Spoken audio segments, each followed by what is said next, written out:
Commissioner Cindy Mills. Our summits have been a labor of love for me. I started these right after I got into office. It's a collaborative effort.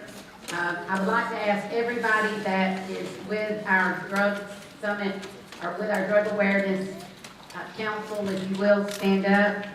If you're on the drug awareness council, this is all the people that work together on our drug awareness council.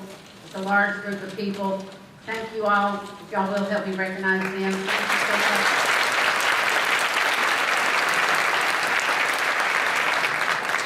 much. It's a large group of people. There they are. It's a lot of people that have come together and help. They do an incredible job, and it's from all different sectors. A lot of nonprofits, a lot of people in government, our judges, our sheriff, a lot of people that come together and work, a lot of people in the school system, a lot of people that have influence in the community, that work with children, that work with parents. And when the idea first came up to me, I had some kids that had died in North Forsyth. And I had parents that were good friends of mine that had come to me and they said, I don't know where to go for help. I don't know, my kid knows. My kid knows what this is. My kid knows, but I don't know. I don't know where to turn. And I've reached out to law enforcement. I've reached out for help, and I don't know where to turn. And I didn't know what to tell them. I had not had a child that had been in trouble, and I didn't know what to tell them. I had a dad that had been an alcoholic, but I didn't know which ways to turn for them. And I think Sheriff Piper tells the story that I had been in office 20-something days when I called him and said, I think we need to put together a group to meet to talk about drugs in the community. And he says he played along with me and said, okay, whatever you want to do. And I called Judge Bagley, and I called Judge Jackson, since he did juvenile court, and I called just a ton of other people, and I think we had 40 people that came together. And at that first meeting, Dr. Evans was our school superintendent, and we had Darla Light that was on the school board, and we just kept coming in, and we kept having meetings, and we decided in that room that we would have a drug summit. And I knew we needed somebody to get people here, and so my sister was buying a lake lot from John Smoltz, and she asked him would he come, and he said yes, but we didn't know at the time that he was having, and I think that the Lord put it together, that his wife's child was having an issue with drugs. And I didn't know that at the time. And I just knew that he had been a famous baseball player, and that might get people to come. And we got wound up. We had just a small part of a room, and we just had to keep opening up, and we had 500 and some odd people here. And what it told me and the sheriff both was that we might have a really rich county, but we had a lot of people that were having problems with drugs in our community. And that was 2013. And so we knew that we needed to keep having these, because we had a lot of people that were admitting that they had problems and that they wanted to learn more. And so we kept talking about it, and we kept having these. Well, then we decided that we wanted to have our own drug awareness council. Well, we got to looking into it and found out there was a drug awareness council. And the only problem was that nobody else knew that there was one, and they were under the guise of a Taekwondo business. We started doing some looking deeper. I had to get the sheriff back involved again, and we found out that they had been taking money for quite a while from the federal government under a SAMHSA grant, and the sheriff had to send some people to Washington, D.C. because they had to be arrested. They had taken over 1.1, and then it wound up being $1.2 million from the federal government I didn't know when I signed up to be commissioner, you'd have to turn into becoming sort of investigator too, but we had to stop that from happening because they weren't real. And that turned into, then later we did apply to get our own grant, and now, thank goodness, we do have our own drug awareness council, which we, in December, and y'all are going to get to meet her, we hired our own person, and she is now starting to perform and become our own drug awareness council. Thank goodness, and we're so happy. Let's clap for that.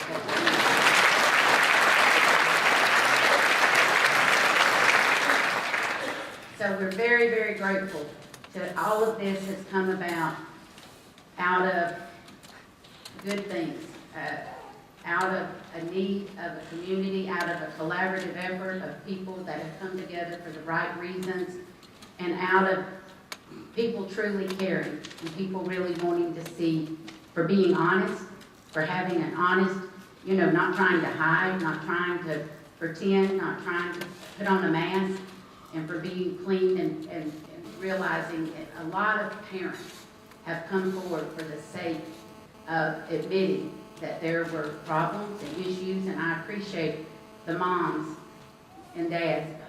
A lot of moms have really come forward and said, I want to help other people.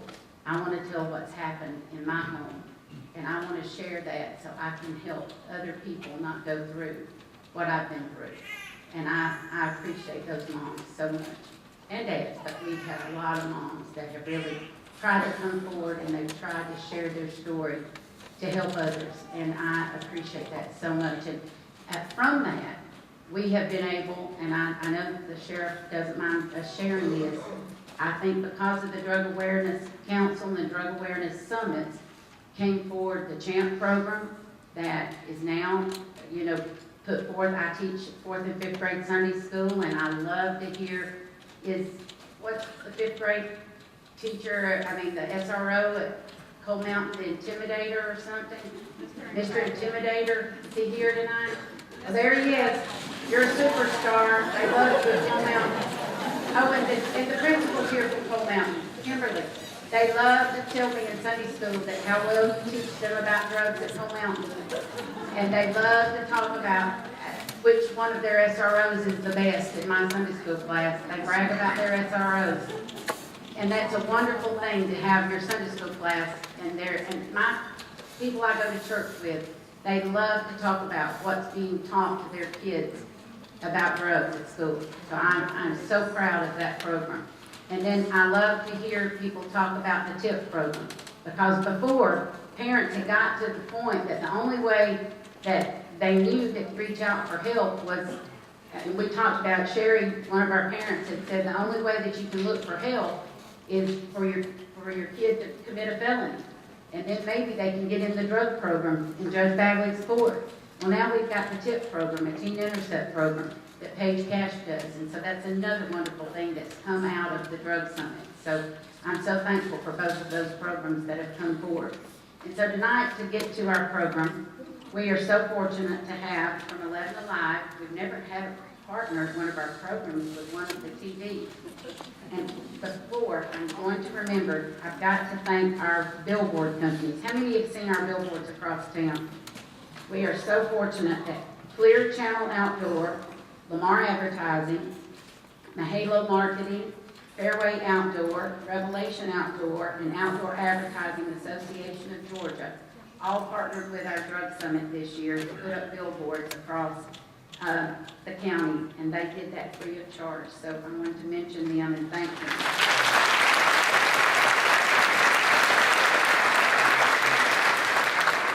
And our speakers tonight, and y'all be thinking about, we've never done what we're going to do a little bit later on. Be thinking if you've got any questions to ask, because we're going to bring a panel up as soon as the program is over. So you can be thinking if you've got any questions, and we're going to have the microphones up. And we're going to I'll be letting them introduce themselves with all the people that'll be up here on the panel. But Jeremy Campbell is here. We've got two people with 11 Alive. And Jeremy Campbell is an Emmy Award-winning multimedia journalist for 11 Alive News. You may have seen him on TV reporting anywhere from the campaign trail to the courtroom or Hurricane Katrina and the Nile River. Ellen Gutierrez is an award-winning executive producer for 11 Alive. She produced specials and newscasts for local stations from Flint, Michigan to Houston, Texas, as well as CNN and Headline News. Both Jeremy and Aaron were tapped to work on a special pilot project aimed digging into a community issue. Their internet docuseries, The Triangle, has been viewed more than 5 million times since its release in late February. That tells you something about what's going on. The investigation all started with a tip that 2 young people died of heroin overdoses in Alpharetta. Over the course of 8 weeks, they combed through hundreds of documents to uncover the number of heroin-related deaths in metro Atlanta, skyrocketed more than 4,000% over the past 6 years. If you will, come on up, both of you. We're so happy to have you with us tonight.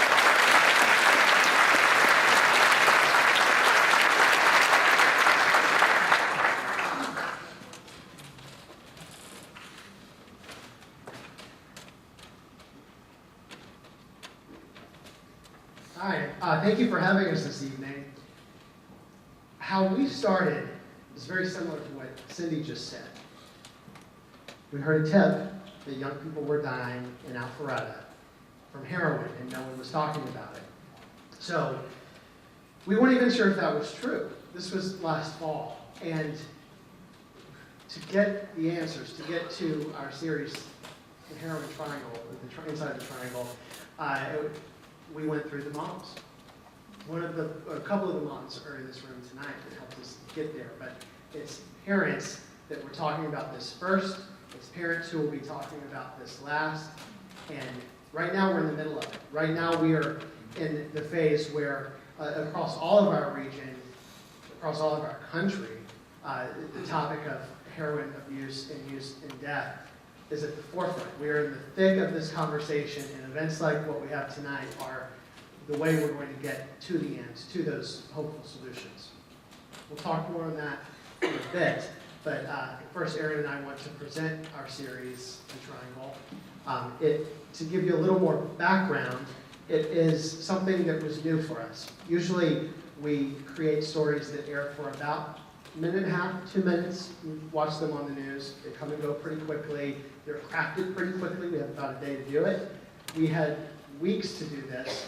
We wanted to see what would happen if we devoted more time to a single topic, if we could find something that was really important, really overlooked, and would cause true change within our community. And those 5 million views that Cindy referenced, that's proof that when you take more time to look into one issue, you can do much more with it. So this is our attempt to go beyond telling a story and getting involved with communities like yours. Please watch and we'll talk in just a bit.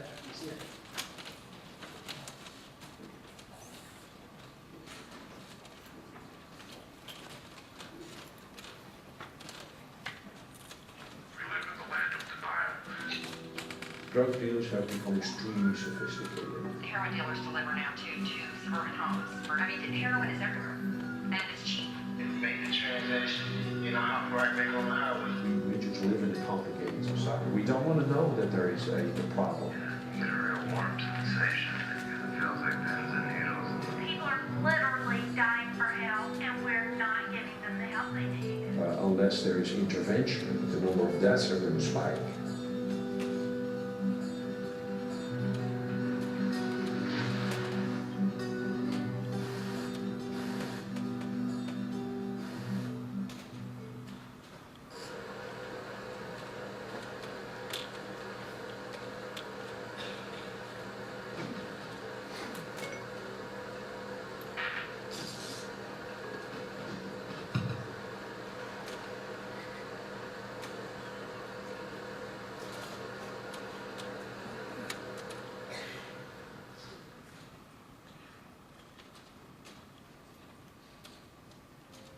We've uncovered something. In the past 6 years, the number of heroin-related deaths has gone up by about 4,000%. And it's happening in a cluster of Atlanta's wealthy suburbs. That fact is hiding in state and county records. Here's how we found it. We requested the number of heroin-related deaths from 4 different counties. When we added up the totals from 2010 to 2016, we discovered an almost 4,000% jump. We know that there's a serious heroin problem that Noah's talking about. Do we know where? It's kind of like a triangle just north of Atlanta, and it stretches from Marietta up to Alpharetta and down to Johns Creek. A little bit of Sandy Springs and Dunwoody, kind of stretches through parts of Fulton and Cobb County. And this is where we're seeing the biggest uptick in suburban heroin drug use. At this point, officials didn't want to go on the record and say there's a heroin problem. So we went to schools. And while they were willing to talk about drug use, they didn't have specific information about heroin. But there was one group who was willing to tell everything they knew, and that was a group of moms. My son Davis was an amazing young man. Congratulations to the senior class of 2011. He was junior class president, senior class president, editor of his high school yearbook, and he got involved in heroin. This is my son Zach. Scored almost 2,100 on his SATs. An athlete. He played musical instruments. There's nothing like this. There's nothing like losing your child. There's nothing that even touches it. It's, you don't get better. In some of the last conversations that I had with Taylor, she asked me for one thing. That I could never give her. She asked me to please understand her. And I could never understand. I kept saying, you know, just stop. In the past 2 years, I've had 8 friends die from overdoses. Zach Verner, Shelby Darrington, Keanu Mahdi. We had used painkillers before, towards the end of high school. And then once the painkillers got too expensive, about 6 months later, we started using heroin.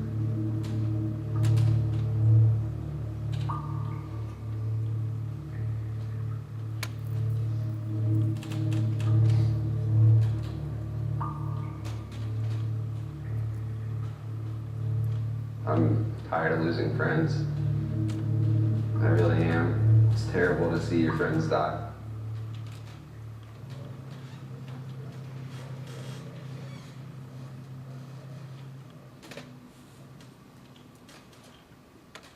Breaking the cycle has been extremely difficult. The level of dysfunction and the amount of using, and you know, it's taken over his life.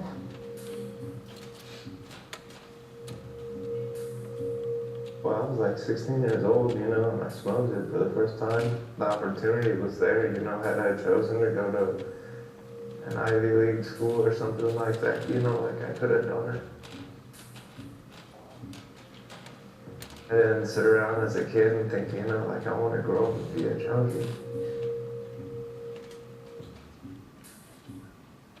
I mean, I've ruined my life because of it, you know, like, I mean, I guess it sounds cliche, you know, like I lost the girl in my dreams because of it, I've lost my kid because of it, like, my family. I feel like I could be a really successful person. I mean, I grew up with, you know, a good family. There's no significant amount of clean time that I can seem to get, you know. It was definitely my escape. And now it's kind of like a chore.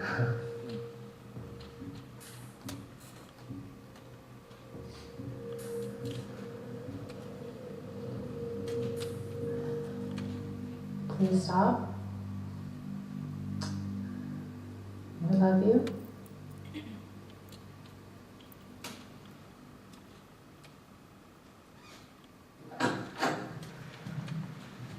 Hey, Hi. how's it going? It's very sad. Sad? Yeah. You found more than you thought you would. Well, yeah. There might be connections to a very high-profile person that we've covered extensively. Next, this is so big, but it's almost like no one knows it. They come to your door. How the drug is delivered door to door. You text your heroin dealer, and they come and they put the heroin under the mat, take the $20, and they're on their way, and you get your heroin. And the triangle that connects the dead. Somebody overdoses, everybody wants to go and get that. The police and the medical community, there's a step that's missing. People are dying.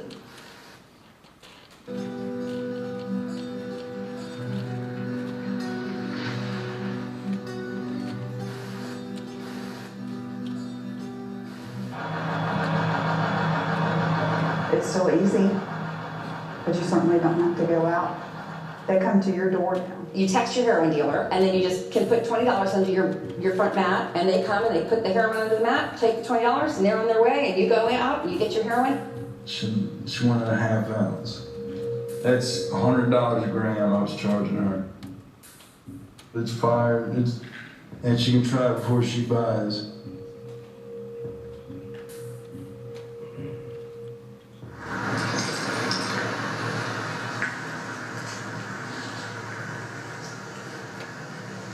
It's easy for me to just drive normally and come to your house and make the delivery and keep going.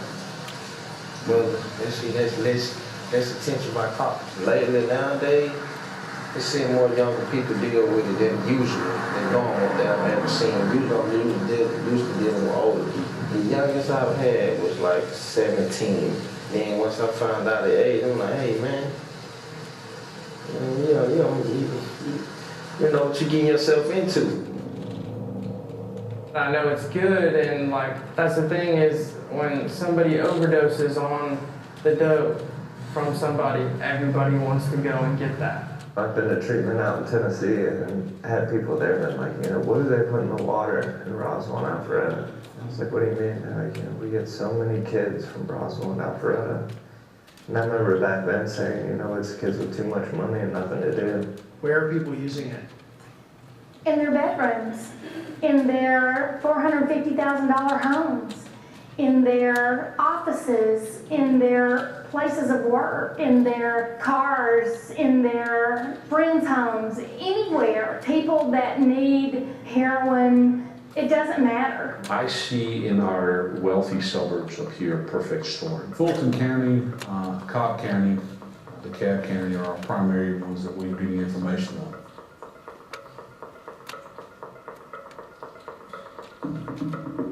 Name, date of birth, date of death, and where the person died.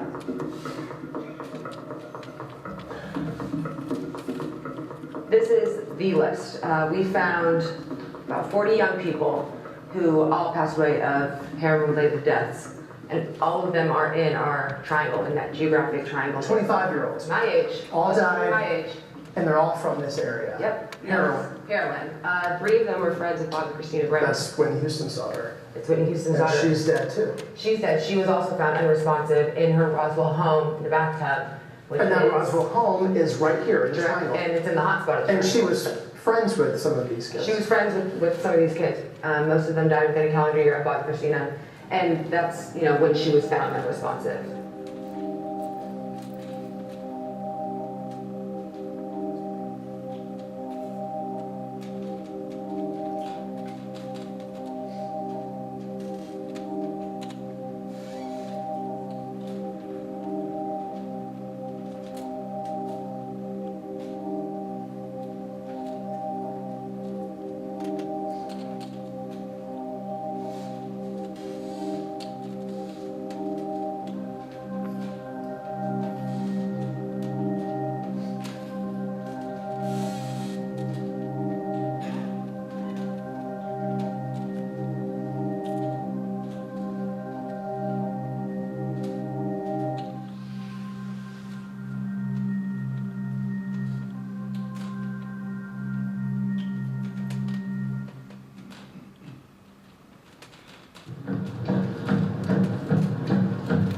I hope it's not heroin. We don't want it to be a heroin-related death. We just want to find the answer. That's what it's about, is getting the answer. We set out to find the truth. It wasn't about Bobby Christina. It was about the 60-plus autopsies we filed. And that's why we went to court today, to get the answers on the one autopsy that was sealed. reasons why people need to suffer from a heroin overdose. And if Ms. Brown's death is related to this epidemic, then releasing the autopsy report would bring valuable sunshine to the problem.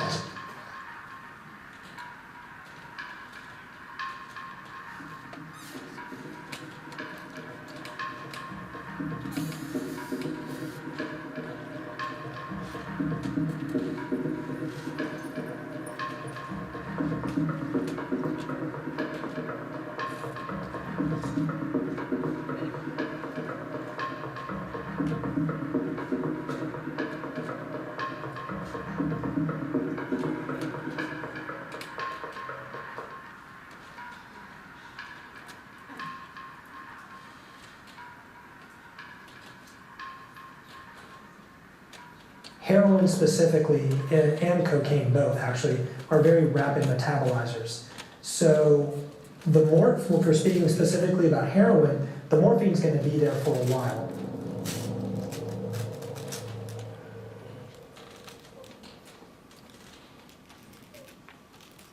I always knew her to like pills better, but towards the end it was definitely heroin. I know that even if she wasn't doing heroin daily, that she was doing heroin on a regular basis. I feel like people took advantage of her and always wanted something out of her, and just how she was just vulnerable, especially after her mom died. She was just the sweetest girl.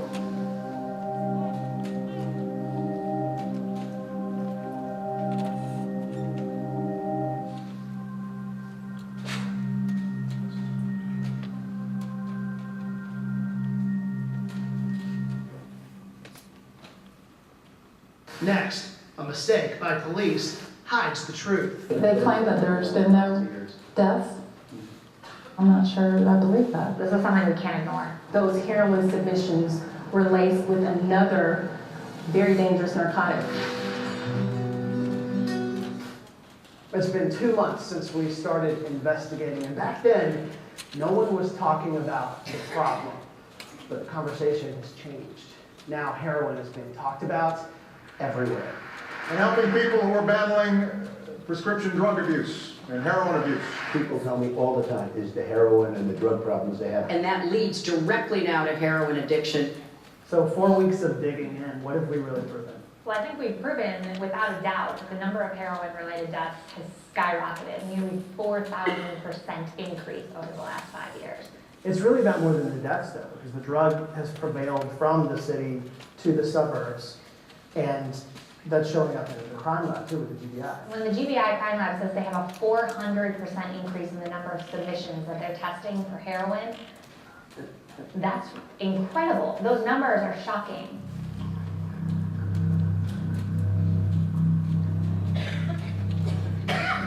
Suddenly, like heroin.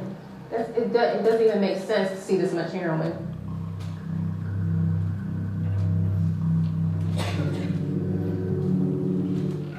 People who are taking heroin don't realize that fentanyl has been put in there, and fentanyl is like 25 to 40 times as potent as heroin itself. And the combination of heroin and fentanyl ended up basically being a lethal combination. The heroin not only will be less expensive, but it'll be much more potent and will give a much more euphoric high, but also is much more deadly.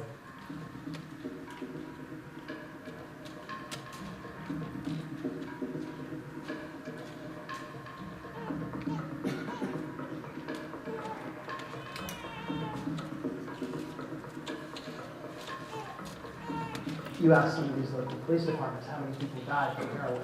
They'll say, what did you hear from Roswell? Well, I asked them how many deaths they've had in the last 5 years. Turns out, nobody in Roswell has died of a heroin overdose in the past 5 years. If you ask police. According to Roswell police. I have autopsies in this pile that will say otherwise. Heroin overdose death or heroin and fentanyl combination. In Roswell, as the cause of death, heroin. Yes. And we knew that because we had people coming to us saying, my friend here in Roswell died of a heroin overdose a few months ago. I just went to his funeral. I know several people who have overdosed. It's out here. Like, people don't want to think that it is. Like, it's taboo and, oh, this Alpharetta and it's not here. It's here. It's definitely here. They claim that there's been no death. Yeah, I'm not sure that I believe that.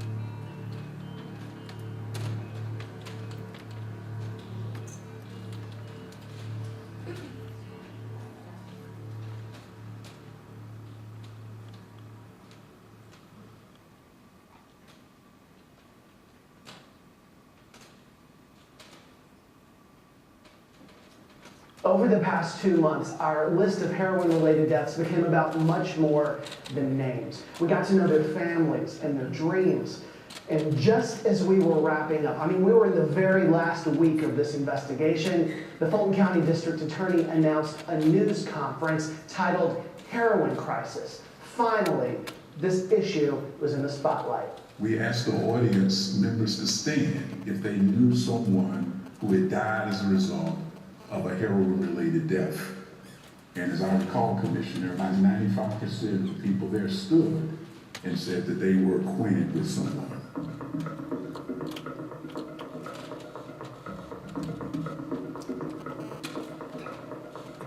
This one shows the number of fatal overdoses, these blue dots. Right, we have a lot of rumors and a lot of anecdotal stories about where the deaths occurred. And now we know it for sure. You wanted to prove it. This confirms everything we found. Yes, sir. It confirms everything you found. What can we do now together to get this information out? Well, one of the ways that we do it is alerting people, educating people, but calling people to action.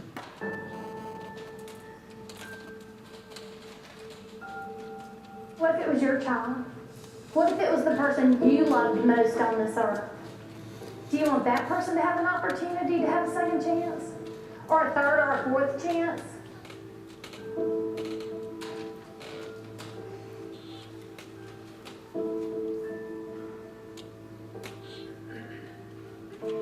Mothers call me every day, from inside the prison or outside the prison of heroin addiction. They call me every day, ask me for help. So I'm asking my community to help me help them.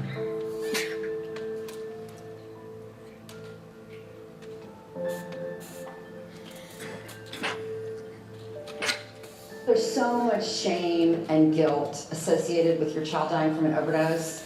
And when my son died, I just made the decision that I just wasn't going to let that stop me.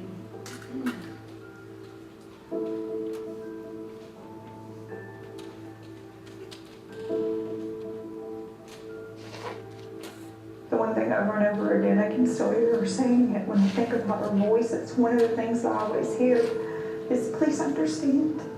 Please try to understand. So I guess if there was one thing that I could say to her now, I would say I understand.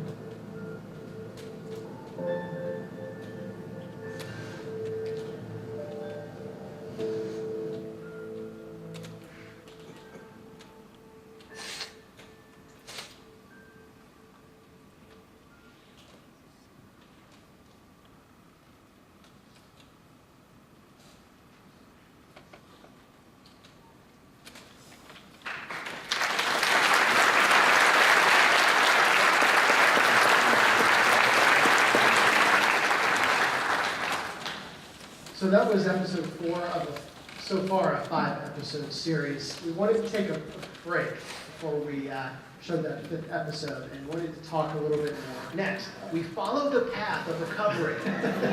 About 8 to 10 years out from me. And find stories of hope, coincidentally. A lot of them in what's coming up from Forsyth County. But we wanted to take a little break before we get to that and talk about some of the processes and some of the developments that occurred in between when we were making the series and now. So Erin, my colleague and executive producer of this series, is the expert on that, so she's going to take over here. was the culmination of a pilot project that was commissioned by our bosses, a company called Tegna. And they gave us a few episodes to just kind of see how this whole process would work.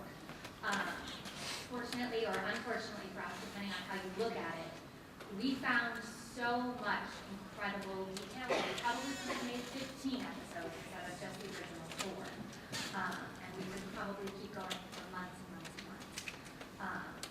The response was pretty overwhelming. But I wanted to start by talking about some of the data that we use to figure out how the triangle exists and really the scope and scale of the problem in our area. To start, we just had rumors. We had people telling us their personal stories, and that's how we kind of jumped off. Finding data about heroin overdose deaths, the number of overdoses in general, the number of lives saved by naloxone or Narcan is incredibly difficult because there's no agency or group that's mining all of this information and bringing it together. So we kind of had to work backwards. For us, what that meant was making a list of all of the people's names who may or may not have died of a heroin overdose. From there, we had to go ask the appropriate medical examiner's office for their autopsy to confirm whether or not that person or individual may or may not have had heroin in their system at the time of their death. Trying to get data from hospitals, as well as emergency providers and first responders was incredibly difficult as well. So while we believe that there were 40 heroin-related overdose deaths in the Triangle during a 6-year period, we know that that number is dramatically higher. And what we continue to find is more names and more people that we add to the list. We're also not naive to think that heroin is only a problem in a triangle-shaped group of cities. We know that it is a serious problem well beyond just northern metro Atlanta. We know it's a problem here in Forsyth County. We know it's a problem in Florida, Massachusetts, California, everywhere. Heroin is affecting our communities.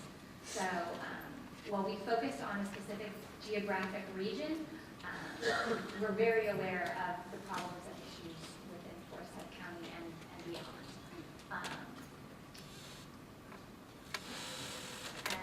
I'd like Jeremy has a little bit more about what the next episode is about and what we said. And to expand on some of the criticism, our series was launched exactly as what you just saw. 4 episodes, that was the original ending. And it certainly got a lot of attention from people who were not aware that there was such a problem in our area. It also got the attention from a lot of people in the recovery community who said, wait a minute, this is so dark, this is so heavy, this shows no hope. And hope is crucial in turning this around. Hope is the vehicle that will get us to the solutions. So we heard that, we understood that, and we made a 5th episode that was devoted to telling those hopeful stories, the message, this is a surmountable problem. Addiction is something that can be overcome. To leave it with what you just saw, it was very effective in sounding the alarm. But again, this overall project was an idea that we want to take more time, to do more, go deeper, and the way to do that, in this case, was by doing another episode. So we actually turned to some people in Forsyth County for this. A couple of the people featured in what you're about to see are from the area. They're with the group No Longer Bound, which was a great asset in helping us find some of these stories.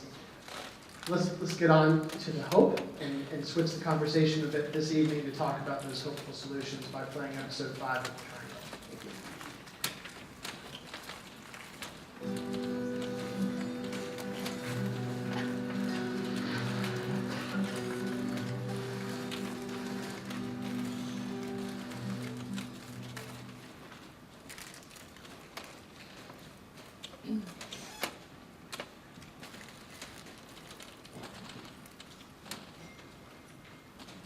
So tell me about this meeting. So we're going to a meeting of the Davis Junction Foundation, which was formed by Missy Owen and her family after she lost her son Davis to an overdose. The organizers, they just, basically, there's small town moms that got hit, totally surprised by drug use of their kids. Yeah, I think it's totally a hopeful situation because these individuals who are in recovery and often have hard times getting a job or reacclimating into society, they're getting a place to go, a place of their own to help them rehabilitate themselves and get the help they need. When you think of people in recovery, what do you think of? Tough. Badass. Resilient. Persevering is a word. Yeah. We're trying to keep a focus on the fact that there's over 20 million of us, of people in long-term recovery. I'm Katie, and I'm in recovery. Hi guys. What's good with me is just being able to wake up and not have to rely on drugs to get me through, and being able to have friends that truly care about me and my recovery, and being able to not do this alone, and to be able to be there for my daughter today. That's a really good feeling. So I'm glad to be here.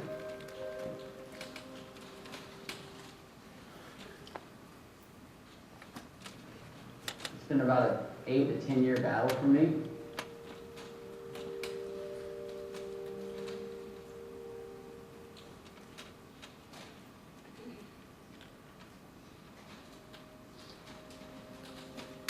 I think there's this stigma that's associated with heroin, like it's so taboo and it's such a step up, even though when it comes down to it, it's not much different than the pharmaceutical drugs. It's just a cheaper, more efficient way of using it. And as crazy as it sounds, you develop this relationship with the drug that's stronger than any relationship with a person, whether it be your mom, dad, wife, kids, whatever it might be.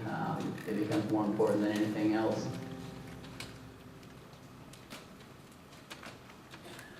Our family has finally begun that hard process of healing, and we are back together. We actually have great conversations and do stuff together and laugh again, which we weren't laughing at all for a while. You can get to the other side of this. I mean, there's almost 24 million Americans that live in recovery from addiction. That's a tremendous amount of people. We have been through, I would say, 4 years of hell and then a year and a half of really good time.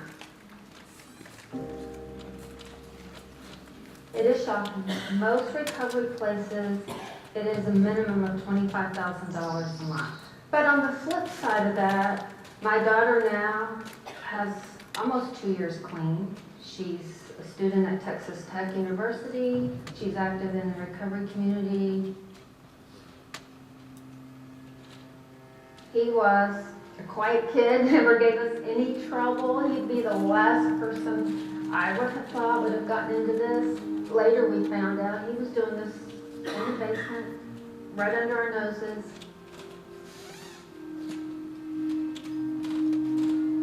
There's a tremendous amount of hope in this. We're hope dealers. We used to be dope dealers, now we're hope dealers. So this is where you go to be a hope dealer, right? And we're putting a face and a voice on recovery.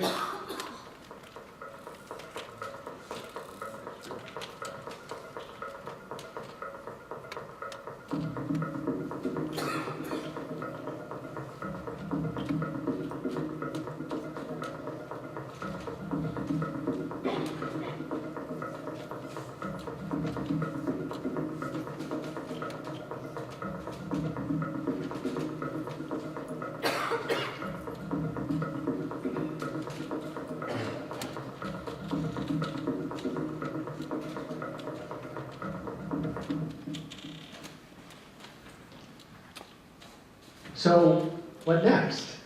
Well, we are still covering this story in a lot of different ways. One way that's quite different as a journalist that I've ever covered something before is we're sort of taking the story on the road, so to speak, like we're doing tonight. Usually, as I said at the beginning, a story runs for about 2 minutes on the local news. It lives. Might get some replay on your Facebook feed the next day, and then it just sort of goes away. But we are committed to sticking with this story. We're trying to use it to spark conversation across the area, not just in the triangle, but above the triangle, to the left of the triangle, to the right of the triangle, anywhere that we're invited and where the community is wanting to get that conversation going. And we've received just an avalanche of comments and emails and requests, and we're replying to each one. The stories have been astounding and they've been heartbreaking.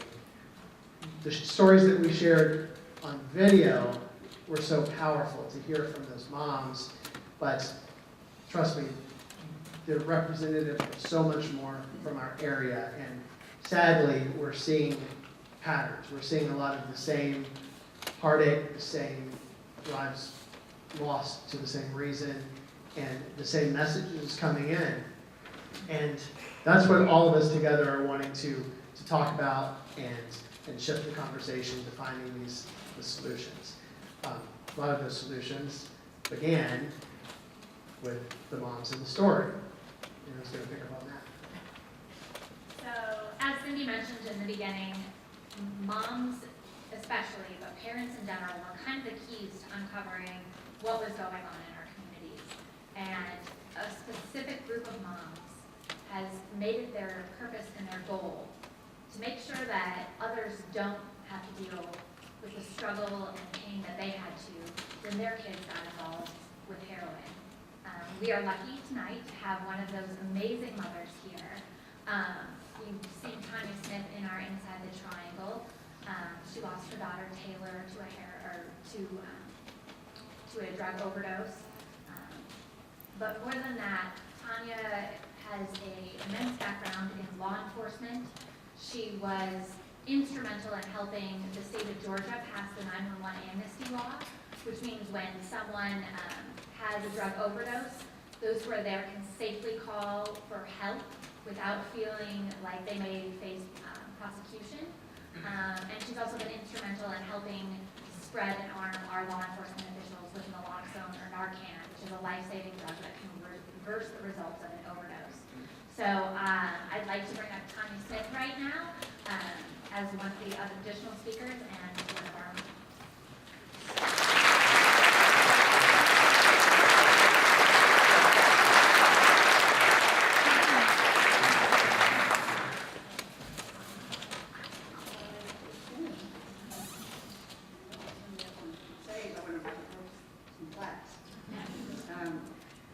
This never gets easier.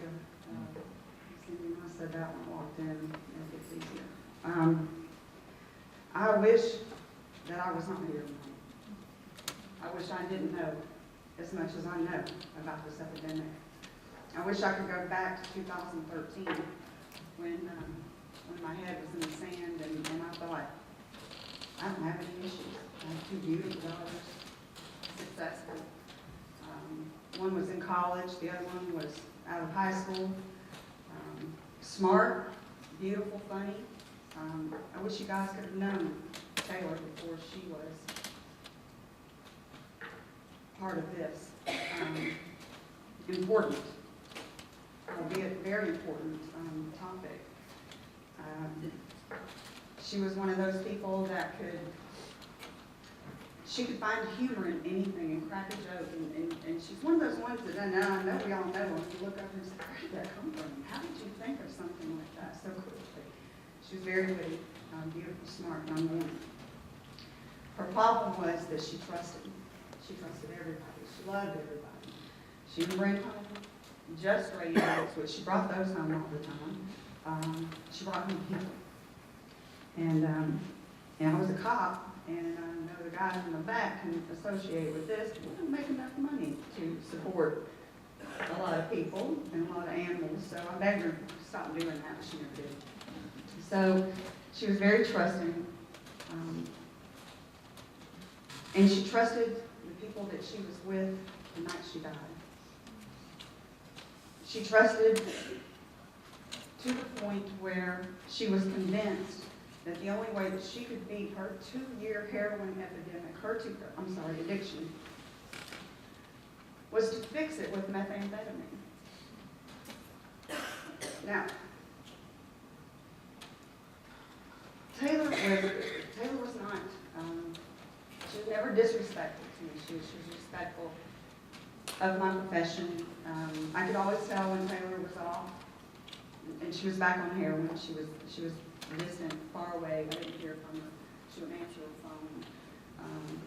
I'd see her every once in a while. She'd come get some food, and she'd be gone again. But when she wasn't, when she was clean, when she was desperately trying to rehabilitate, she told me the truth about her life. She told me how she had lived on the streets and how she had slept in abandoned homes and her car, wherever she could. And she told me that heroin was something that I would never understand, and begged me, please understand. Because I just kept throwing rehab at her. We'll go here, we'll go there. You spend 30 days in this hospital, 30 days in this. She said, it's not working, Mom. Stop. Please understand. Me, in my profession, my arrogance, said, just stop. Just stop. It's that easy. So to please me, she has a conversation with me a couple weeks before she dies, and she says, I got it. I figured it out. My friend told me that if I use meth, I won't crave heroin. So the next time I crave heroin, I said, Taylor, honey, that's not the way it works. It doesn't work that way. You can't substitute one for the other. She RD'd 10 days before she died.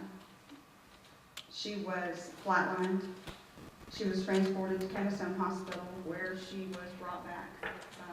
She was brought back by the paramedics. She was given more advanced treatment at Keystone Hospital. I had no clue, none, because she was over 18. They had no reason to contact me. She didn't want me contacted. They had to honor her. She was an adult. So I tried to hit my ring on this. It's a little irritating. It's irritating me, but I keep doing it.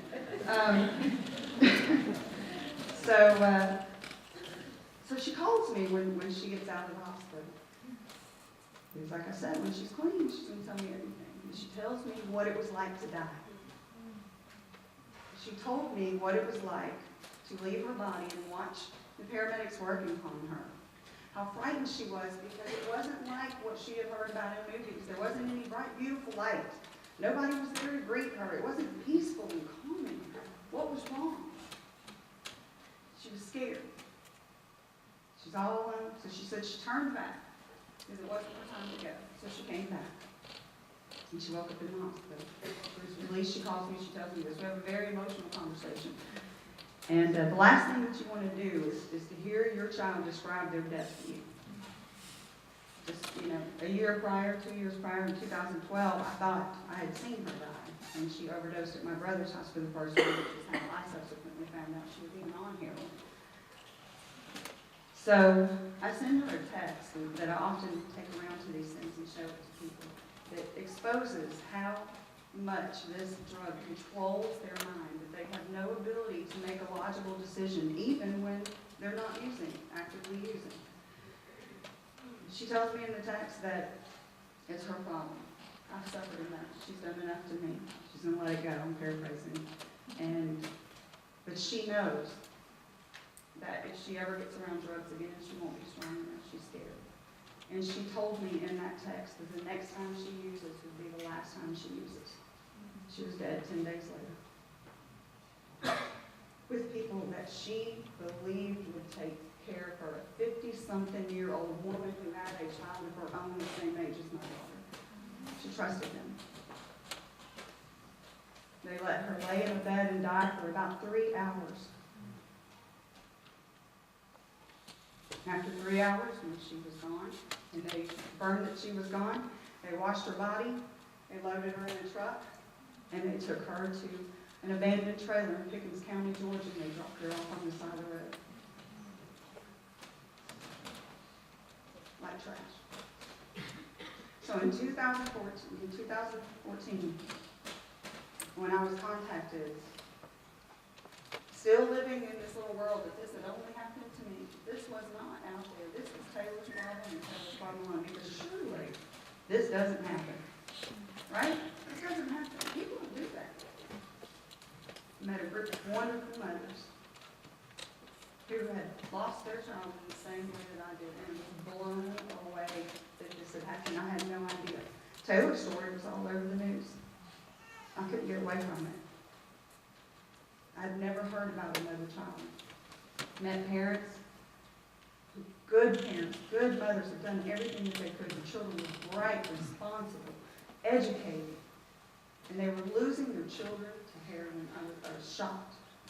So it made sense to me to lobby to pass this law. It made sense to me to get out in law enforcement, which is an uncomfortable place to be when you're talking about giving people immunity from arrest. No disrespect to my guys, I love y'all, I've been there for 22 years, I've arrested a lot of people. But when you're talking about not arresting someone for heroin, that was hard. That was a hard pill for a lot of law enforcement officers to swallow, but it's a good thing. It's a good thing. These kids, they're not trying to break the law. They're not trying to be bad. They're not bad kids. These are good people. These are good people that are getting mixed up in a drug that controls their mind, and they lose their mind. Taylor used to tell me that heroin was euphoria. She was beautiful. Everything was wonderful. She was a butterfly. She could float around. Everything was great. And that's what draws these people in. That's what the addictive quality is, that euphoria. But it changes them. It changes their mind. It changes their DNA. It changes everything. Everything that they believe. So I was very proud to be a part of that. To see a lot of people from the Georgia Overdose Convention. These guys were instrumental in getting this law passed. These were the group of mothers that you didn't see in the triangle that also lost their children to this horrific epidemic that we're in right now. I didn't even know it existed in 2013. That was my ignorance. That was my head in the sand. And I'm ashamed of that. And I'm ashamed that I couldn't give my daughter the one thing that she asked me for in her life. So now, I work really hard to help other parents give their child, their loved ones, their friends, their family, that same understanding. Sometimes it's beyond their control. And we have to give these guys less fear to reach out and get the help that they need when someone is overdosing. Death is too late. Too late. Can't recover from death. But if we give these people one more chance to live, it might be the one time that they find the recovery and heal. So, thank you all. This is an amazing.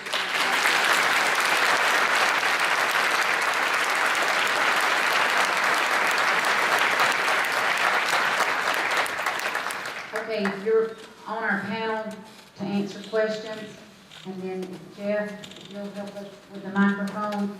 If you're going to be on the panel, you'll come on up, Judge Bagley, Judge Jackson.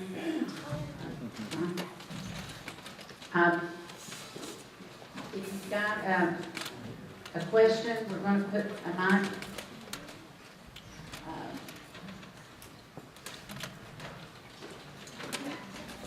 Good word.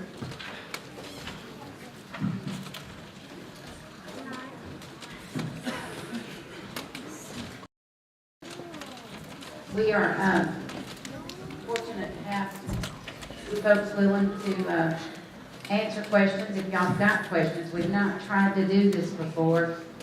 We've let people sort of just find people and ask questions individually. We've got, if y'all will, Heather, you start and tell who you are, what you do. That'll help people know what kind of questions the people that are up here. I'm Heather Hayes. I'm a licensed professional counselor, and I do a lot of interventions. I've been working in the drug and alcohol field for a little over 32 years now. I'm so grateful for you guys taking on this topic. 2 weeks ago, I was on the Dr. Oz show talking about heroin and the epidemic, and I'm also a person in recovery. Oh, yeah.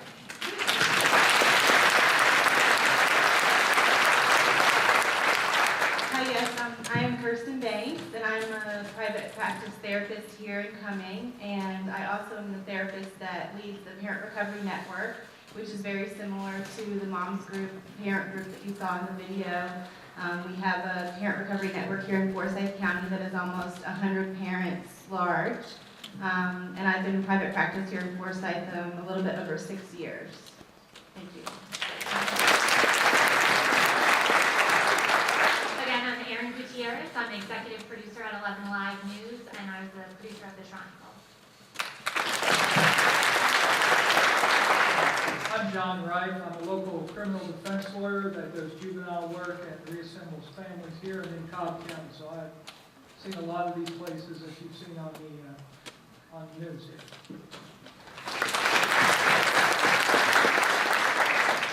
I'm Russell Jackson. I'm the juvenile court judge here in Forsyth County, and I see both sides of this issue in the courtroom. The young people, some of you whom you've seen here today, up to age 17 and 18, usually come into my court with drug issues.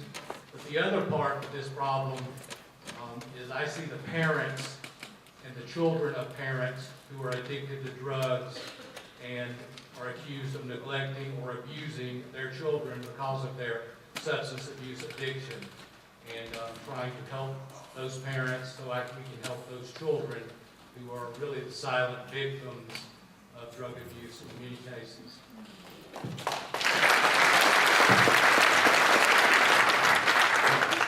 I'm Jeff Bagley. I'm your Chief Superior Court Judge here in Forsyth County, and I've presided over the felony drug court, a felony adult drug court, for over 12 years now.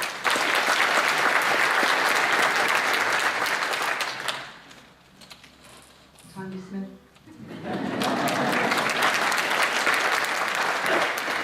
Dwayne Piper, site finisher. Hey, my name is Edward Bailey. I'm the executive director at No Longer Bound. No Longer Bound is a men's long-term faith-based regeneration program. We're a year-long, so we're just down the street here, and at any time we've got in between 50 to 60 guys that are living with us full-time. And I'm also with the program myself as a meth addict, and so I love the idea that we're talking about this topic. It's important, and also love bringing hope to it. So thanks for having us.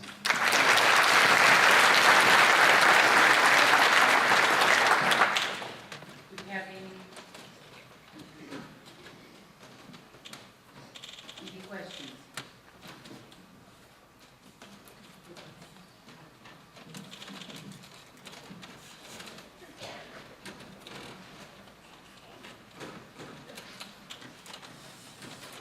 Hey, I have a question. With heroin and drug use in general, just across the country coming into so much light, what is the feeling, I guess, for Sheriff Piper, that you start talking about getting the kids help instead of the incarceration?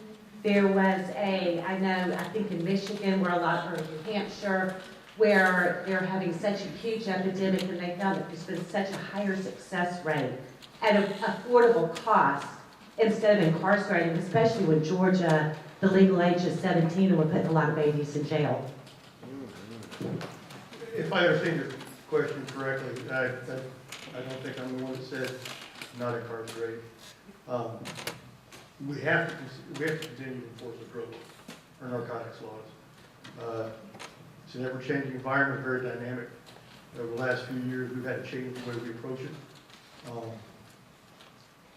My view on that is post-incarceration help. The drug courts, the treatment side of things,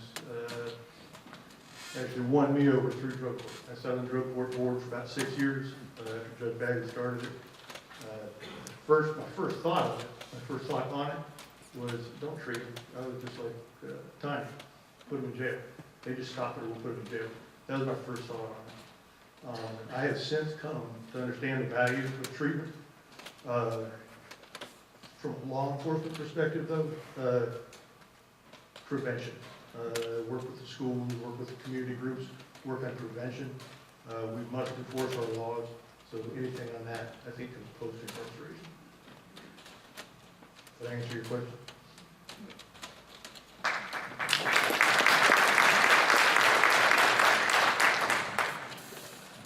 Wondering, it seems like most of these children come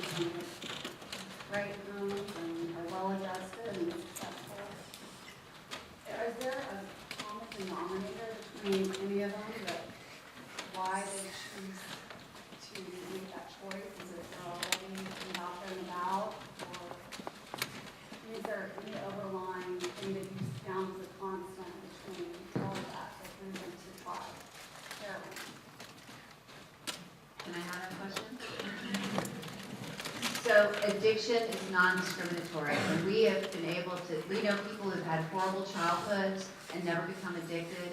We know people who've had charmed childhoods and become addicted. What we do know is that with people who are addicts, who have the disease of addiction, because we know it's a medical disorder, is that their brain chemistry is different. So even back when our vets came back from Vietnam, addicted to heroin, we detoxed all of them when they came back over, and then 10% went back out and started and kept using, despite the fact that they were detoxed from the physical problems. So there's this 10% of the population that becomes addicted. Now, I think a lot of the kids who are overdosing and dying may not necessarily be addicts.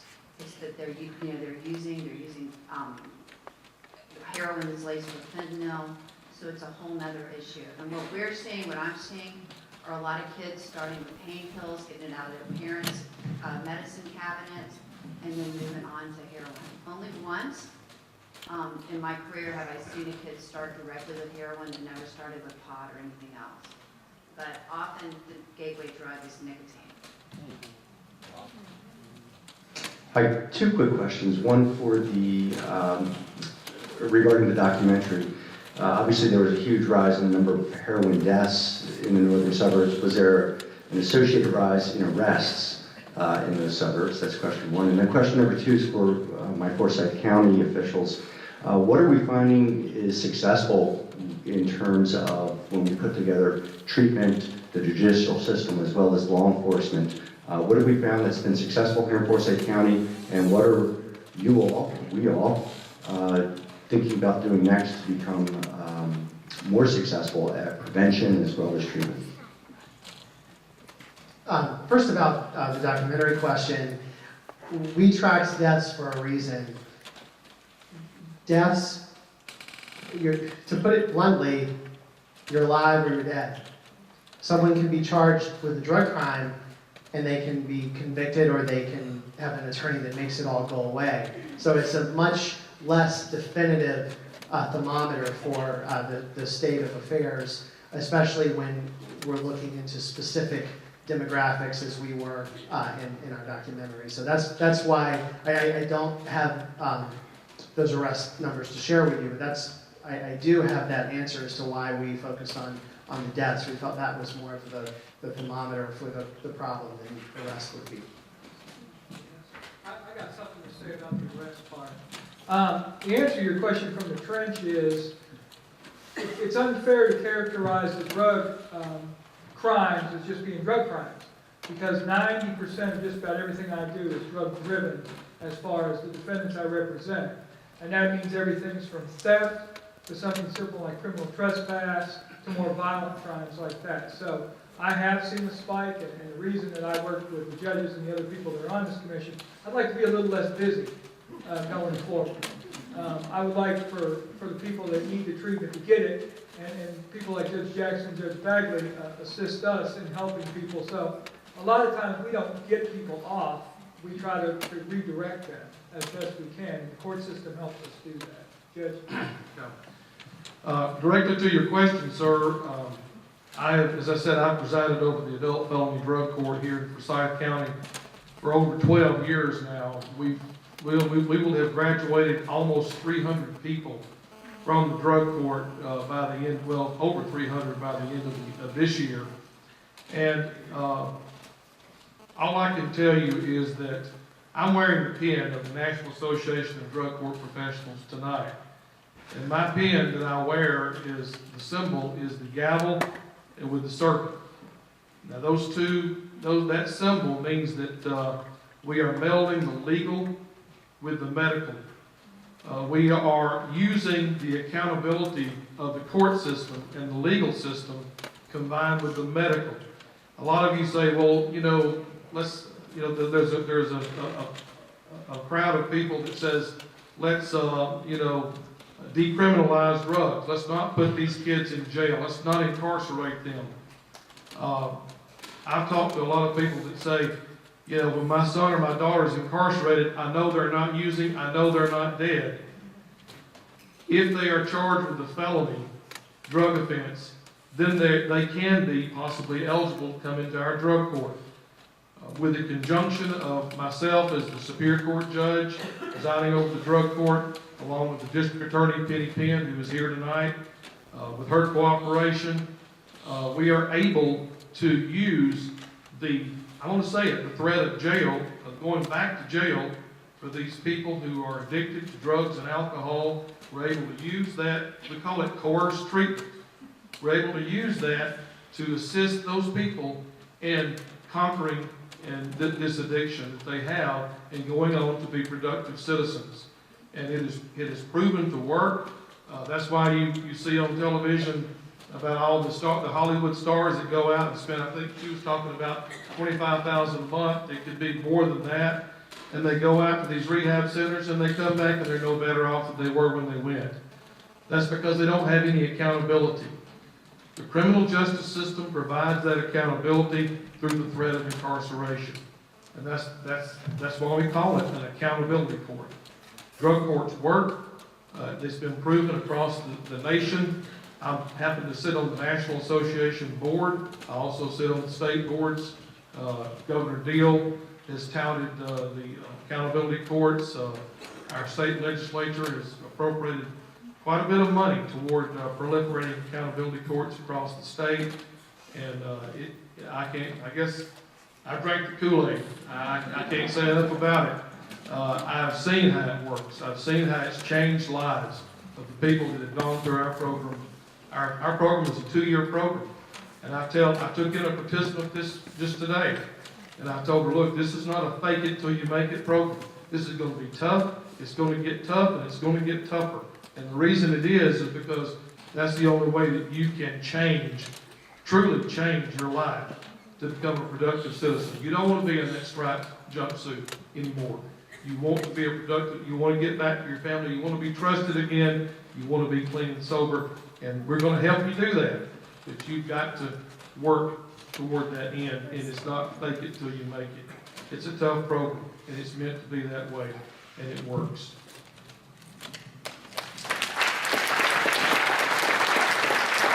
From a juvenile court perspective, the hallmark of the juvenile court system, the juvenile justice system, is treatment and rehabilitation for young people. When a minor is charged with a violation of the law, whether it be the drug laws or any other law, basically they are not charged with a crime. They are charged with committing a delinquent offense. And that is not the same as being, even if they are found guilty, it is not the same as being convicted of a crime. And the hallmark of the accountability courts, like Judge Bagley operates, is treatment and rehabilitation. Well, that is the legislative mandate of the juvenile court, is treatment and rehabilitation of young people and of families who are in crisis. So be aware that that is not what we're doing in juvenile court, is incarcerating kids. We're bound to provide treatment and rehabilitation. By the same token, you should be aware that one of the most effective ways to rehabilitate people many times is with residential rehabilitation programs. But those are very far and few between for young people, for minors, unless you have $40,000 a month or for 6 months of treatment. Then you can find a program for your child. But if you can't afford that, then there are very few treatment programs, residential treatment programs for young people, and that's something we struggle with. There's only one in this state that is paid for by state funds that is still open, and that is the Hartman Center in Cobb County. Otherwise, there is no state-supported residential treatment program for drug abuse for people under the age of 17 years old. So that is a huge problem that the community needs to be aware of. If we don't have the same treatment available for young people with substance abuse issues as we do for adults. And also keep in mind that if your child gets arrested for felony drugs and they are 17, I don't care if it's a day after their 17th birthday, they are an adult in the eyes of the law. They're coming to my court. They're coming to Superior Court. They're not going to see Judge Jackson. If they're 17, they're an adult in the eyes of the law. Jeff, hang on a second. You didn't get the first part of the question answered. You asked about a spike in arrests around the time the deaths went up. If the other jurisdictions are like Forsyth County, there's not one. There's not been a spike in arrests. Like John said, a lot of our crimes or other crimes are drug or narcotics driven, narcotics and alcohol type of things. But don't get confused with the heroin that's sweeping the nation. There was no drugs before. We've had drugs all along. Probably the most arrests come from cocaine. Was a big deal. Arrest-wise, I think you'll probably find that the same through all jurisdictions. But now there's not been a spike in arrests because there's been more deaths. Heroin would shut your respiratory system down like that. We're seeing more deaths. Bringing the drug problem to the forefront and making this discussion happen, which is very necessary. Did I answer your question? And to add one more thing that you talked about, prevention, I can truthfully say starting these drug awareness meetings or summits, Sherry, one of the mothers that spoke at our very first, she gave me a book called Clean, and it really changed the way that I looked at governing, because I realized that when somebody becomes an addict, even when they've become clean for 5 years, they have a 20% chance of going back. And Sheriff Piper said a little while ago that the key is prevention. And when I was reading that book, I realized that the key is prevention. And in that book, it started talking about the subgroups. And I've been on the finance committee ever since I was elected and started serving in 2013. And so much of the budget had to do with this Justice Department and the Sheriff's budget and drug court and juvenile court. And I realized that it had to do with elementary school. And so I went and served as principal for the day at Chestatee because it's a Title I school. And I realized that if we could level the playing field for those kids at Chestatee, that would help. And that was about the same time as the school kids were not doing makeup days. And over 200 kids at that school didn't have any handheld devices, and they didn't have computers, and didn't have internet at home. So figuring out a way for those kids to have the same opportunities as other kids was a huge part of leveling the playing field.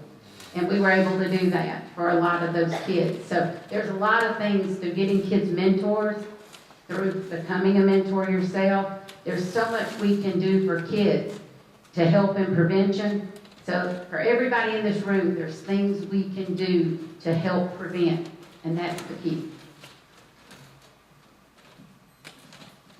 I have a question, actually it's a couple questions. One is for Jeff Piper. Considering that South Forsyth is sandwiched by North Fulton and Gwinnett, and there are a lot of drugs coming from those areas, what plans, if any, are there for the three jurisdictions to cooperate? Because I can tell you, they come off of 20, come down James Burgess Road, and they make their drop-offs all around my house. And my second part of my question was for the judges panel, for those over 17 who are not lucky enough to be picked for drug court and they are incarcerated, what plans, if any, are there to start some kind of rehabilitation while they're incarcerated? They're just strictly being incarcerated. There's no kind of rehabilitation going on whatsoever. And all that's encouraging is that when they get out, they go right back to what they were already into because they've not had one lick of rehabilitation while they've been incarcerated. And Jeremy, there's a lot more numbers. The first part of that was for me. Jurisdictional cooperation is essential. Such a mobile community, such a mobile world at this point. We have to work together. The same type of drugs that are in one jurisdiction are going to be in the other.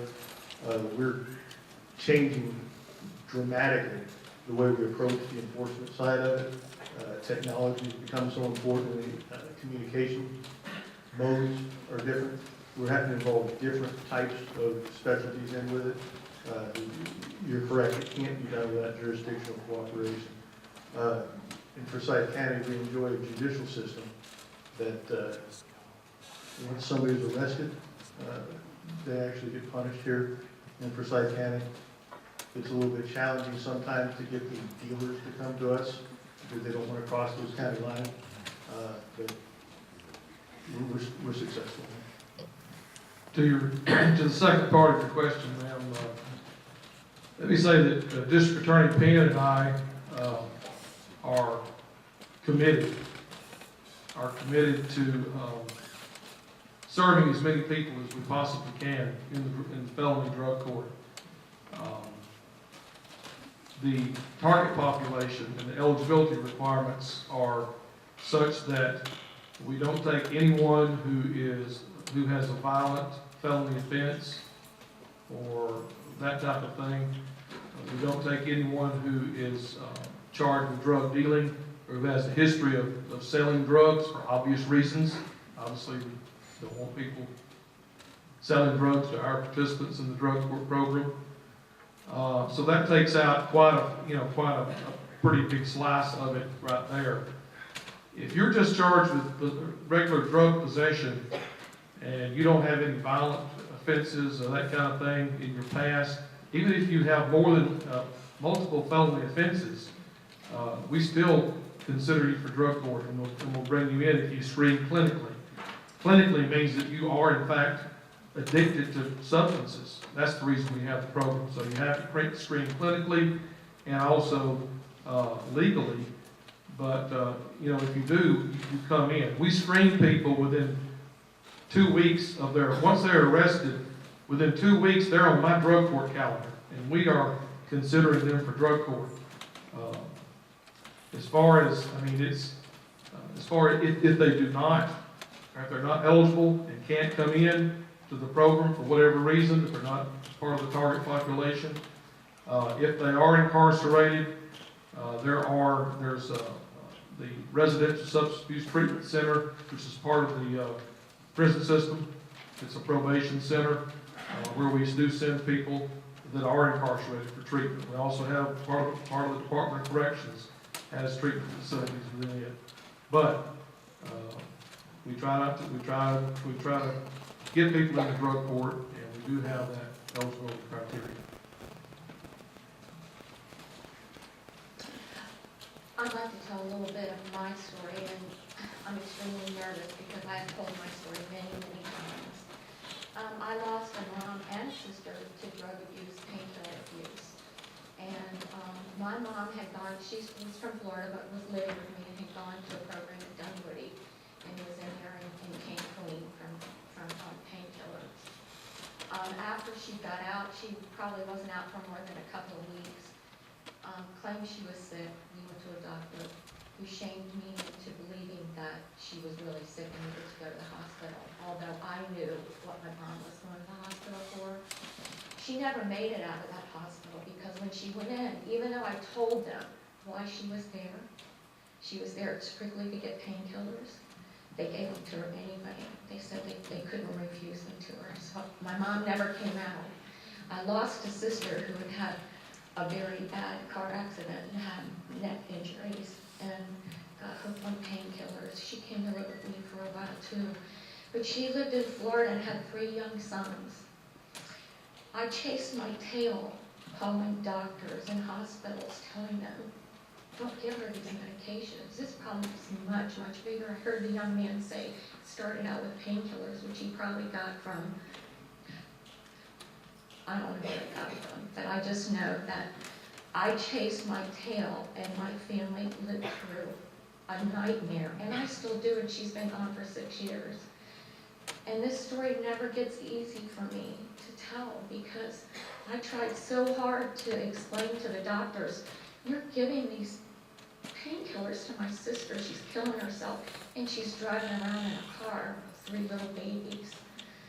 And this just went on until finally she ended up, her 20-year-old son with his 2 younger brothers standing by her bedside, had to make the decision to pull life support from their mother.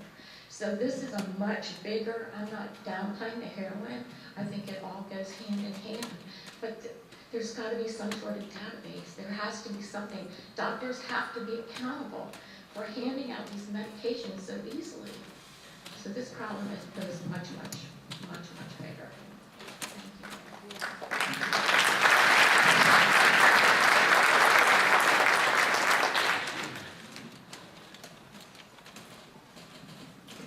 I'd like to know what suggestions do you have besides mentoring for the Board of Education?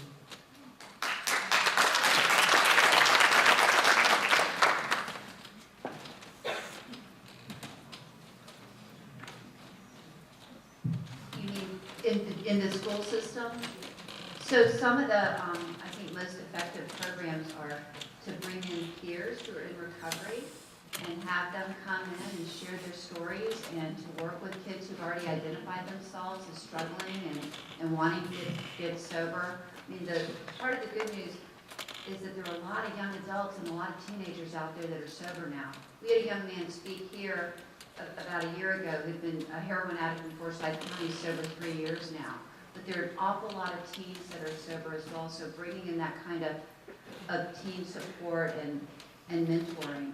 The other thing that I think is important is education about drugs and how they affect you, but also education about what makes kids high risk. You know, we know it boils down to brain chemistry. We know that kids who have it in their family history are more likely to become addicted.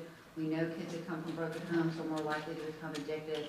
Kids who've grown up with an alcoholic or addicted parent are more likely. So I think to also come in and have support groups for those children. I'm happy to talk to you about it. Jim Inshoff did a big, back in the 80s, did a big project where he targeted children alcoholics and then taught them assertiveness skills, self-esteem building, how to say no, ways to feel better about themselves. And they had great results with the kids when they hit puberty and got into high school, being able to use those skills that they hadn't gotten. And I just wanted to real quick talk about the parent piece. Myself and another parent have gone into, we went to South Forsyth High School and spoke, and we've been partnering with the school counselors to speak to the school counselors as well. But hearing the parents' point of view of how this started, the signs they saw, how they wish they would have done some things differently sooner, and how this isn't something to ignore even if they have started, beginning to smoke pot, like what to do at that point. So I think that parent piece and that parent perspective is so important. Okay, so I think there are a lot of times when we can intervene early, and we know the earlier we can come in and intervene, the more lives we're going to save. So again, like Kristen said, one of the things I see the most is that when parents first start to see the signs and symptoms, they're only getting the tip of the iceberg. They think their child has only used 4 or 5 times, and it turns out they've been using for a year or 2. And it's hard. No parent wants to believe their child is using drugs or has an addiction. So it's really painful and difficult to bring that awareness, but it's serious. I have lots and lots of families that come to me, even with their kids on heroin, and say, well, I think they promised this, they're going to stop. So I believe they're going to do it. And just to also spread the word that it's a very, very difficult addiction. Something we are doing now that we weren't doing before, and I think this dialogue is so good, is that the Drug Awareness Council is now talking to the domestic violence group, and we're doing a lot of because we found that in domestic violence, that those children of domestic violence are children that sometimes grow up to be drug addicts. So we're doing a lot of cross-talking and cross-working together, and so that's a real positive thing that wasn't going on, I don't think, a lot before. And a large number of people who use drugs have been sexually and physically abused, neglected. There's a correlation there too. So a lot of that, at least there's a lot of dialogue going on now. We've got time for just a couple more questions. Go ahead. I can't speak for the school board, but I can tell you what the school board is doing working for us. Our school system didn't get to be what it is by being completely shut off from the community. They're very sensitive and know what's going on in the community, and they do everything they can to address it. They've started curriculum, already started. In fifth graders, which has nationally been recognized as about the place where interest in drug usage starts, they have let us partner with them to start the chance program with fifth graders. And also some curriculum I think is very valuable in emotional health type of thing, not specifically aimed at drugs, but aimed at giving kids the tools to understand what drives them to drugs. Nobody in the world has ever started doing drugs by walking down the street and drug a chum on them. Something drives them there. It comes from something, some decision-making process, and the schools have been very helpful, and we've been augmenting that with the drug seizure funds to pay for some of this curriculum. So if there's nobody from the school system up here, I thought you should know about that. Yeah, and Debbie Smith is here with the school system, and some of the principals are here as well. So, I mean, they're more than happy to answer questions. Debbie's back there. She'd be happy to answer. And there's social workers in the schools, so they're always eager to help. Can we real quick say something about that database? Okay, just real quick to what my friend Sandy was saying, there is a database now that would show a doctor if someone has been getting prescription meds from multiple places and flag them to, hopefully not prescribe. So that has really been effective. I think my question kind of goes along with hers. I'm a high school teacher at West Forsyth High School, and I watched the Triangle when it first came out, and I wanted to thank you. I think it's awesome to bring more awareness to this, and the reason why it had such an impact on me is I realized that there were 3 names that I indirectly was connected with on that list, including someone whose sibling I taught. And so, as a native of Forsyth County and seeing that this is a real problem that's increasing, it has a tremendous effect on me, and I really want to know what I as a classroom teacher can do. I listen and I hear the kids talking. It's speculation a lot of times, but I really would like the Triangle. I would really like to bring the Triangle into school, and I don't know how to do that.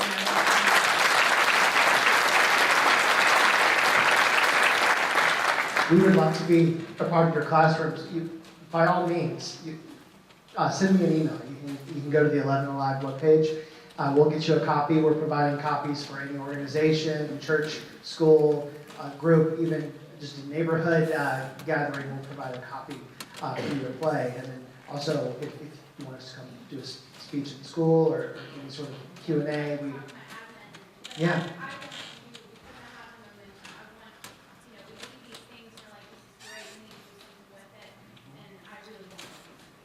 And tonight's being recorded by Forsyth Central, but it's being recorded for the school system and for the county. It'll be on the county's website, the Drug Awareness Council's website, and the school system's website.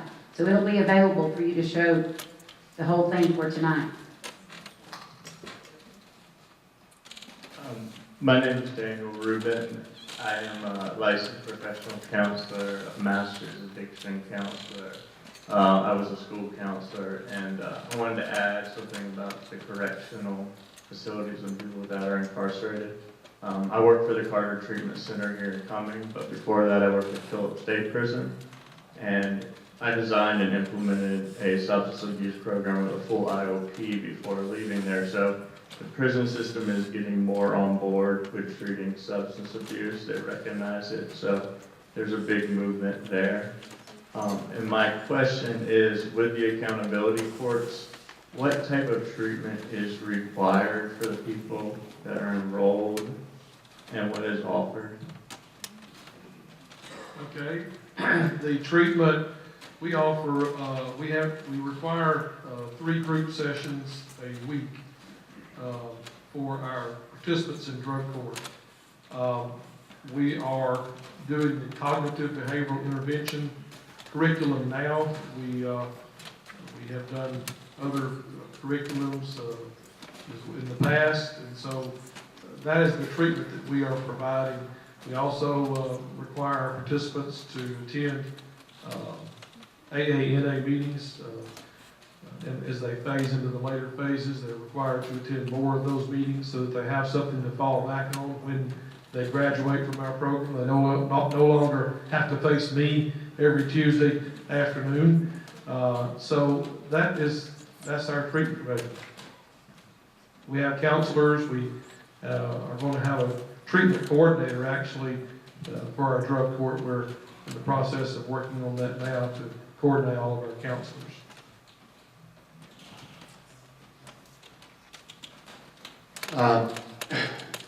We helped start the summit, I guess, 3 years ago. And first of all, kudos to 11 Alive. Unbelievable story.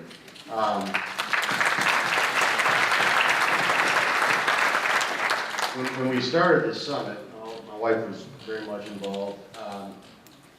One of the tasks was to gather the information similar to what you guys have found, trying to figure out how many children we've lost due to overdoses, and trying to get those records from even this county, starting 3 years ago. I know it's changed since then, but the number that we received was pretty low based on what we know, as far as the number of, not just children, but everybody in the county.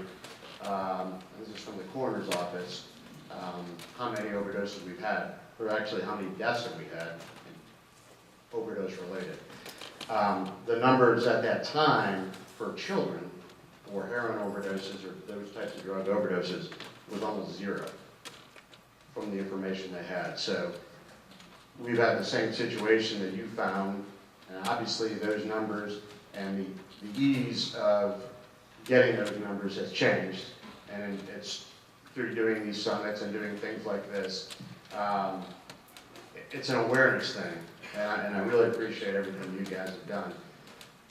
The question I have is more of a state level, and I'm not sure who would answer this, but I think you guys mentioned New Hampshire, somebody mentioned New Hampshire and Vermont, and one of the reasons that they're more in the news is, and my guess is because it's a population thing. It's a percentage of overdoses for population. Obviously, Georgia is a huge problem, but I think it doesn't get quite the attention that maybe other states get because of we're a much larger state. On the campaign trail this year, Vermont and New Hampshire have been two of the big states for the number of overdoses. The governor's given it more attention.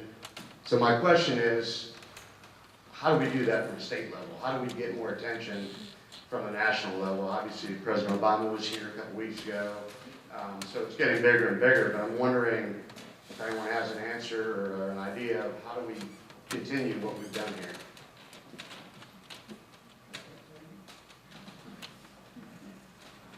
I don't think there's an easy answer to that. I think that it lies within a combination of community members, people such as yourself, are speaking out and saying we want this to have more attention. It also requires a partnership from our leaders to take up policy at the state level that could help with funding for awareness, and also maybe some policy changes that could help how drug investigations and recovery organizations are treated under the law. And then the media is responsible as well. But when you have this many people fill a room to listen to a topic like this, and you have this many people on stage, it gives us in the media the ammunition we need to put that on television. So I see those three things working together as being your answer. Okay, I would like to introduce our new director, Tammy. It's our pleasure to introduce Tammy Nicholson as the program director for the Forsyth County Drug Awareness Council. Ms. Nicholson is a well-respected, multifaceted, strong, and compassionate leader who has a passion for making a positive difference in the lives of others. She most recently served as the Georgia Region, and I can't see, my glasses are behind me, POC for the American Red Cross of Georgia, where she provided motivational leadership, dynamic team building, and management, adult and youth development, volunteer and internship programs, system implementation, creating best practices, and advanced project management. Tammy brings a wealth of knowledge and passion for creating excellence from both the profit and nonprofit. She switched her her for-profit career excellence from both the profit and nonprofit. She switched her for-profit career to serving in the nonprofit sector after having a profound experience as a volunteer and dedicated the rest of her life to make a positive difference in the life of others. She was a 2007 scholar of UGA's prestigious SURP program, named Who's Who in American Colleges and Universities in 2008, the founding president of Regent University Psychology Club in 2007 and 8, and is a 2010 graduate from Regent University in a BS in Psychology and a minor in Communications. She continues to complete graduate level courses as time permits with plans to earn a PhD. Ms. Nicholson has a passion for exercising and enjoying hiking and observing nature throughout Northeast Georgia. Please join us in welcoming her as the Program Director of the Forsyth County Drug Awareness Council. And write this number down if you will need her. She can be reached at 770-887-1710 or via email at tammy@unitedwayforsyth.com. We're so lucky to have her as now leading the way for our Forsyth County Drug Awareness Council.